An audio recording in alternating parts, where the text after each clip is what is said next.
just witnessed the calibration procedure of a very common treadmill from the Ironman line. It's a very simple process that has to occur occasionally when you either change the control board or the motor or adjust a belt, because everything is linked together, so it goes through an entire procedure. It's very simple to do. When everything's over, I'll show you. Once you've replaced your bad part,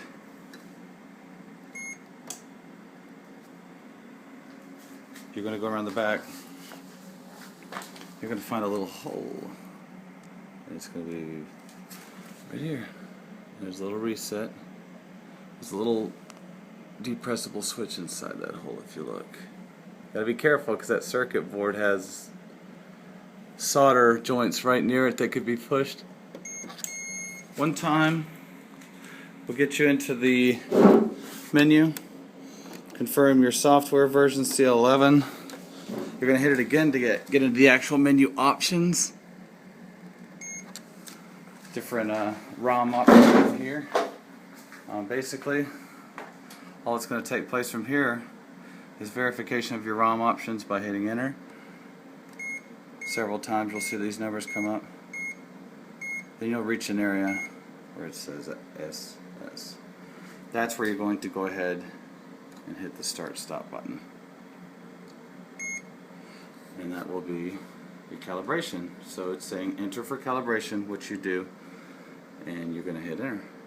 From that point, step back from the treadmill because things get pretty crazy from here on out, and it's going to run through a series of speeds and verify belt timing versus motor voltages versus the sensor. There's actually a sensor behind that motor fan that is a counter.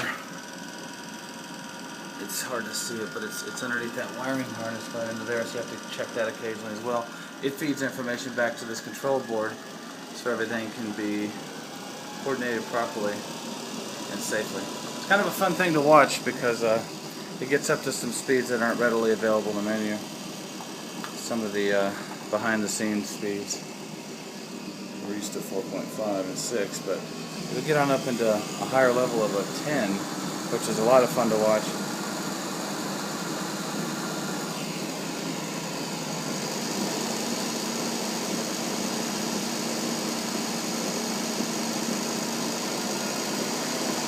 After about 1,500 miles, I started having issues because I wasn't maintaining my belt. Here we go, into 8.5. That's a little higher than is normally available.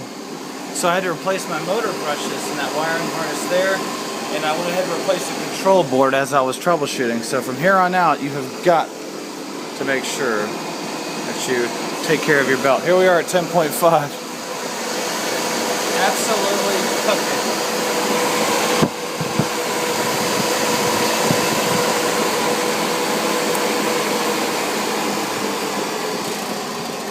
There's a little bit of an incline routine, and then from there on out you're pretty much all set.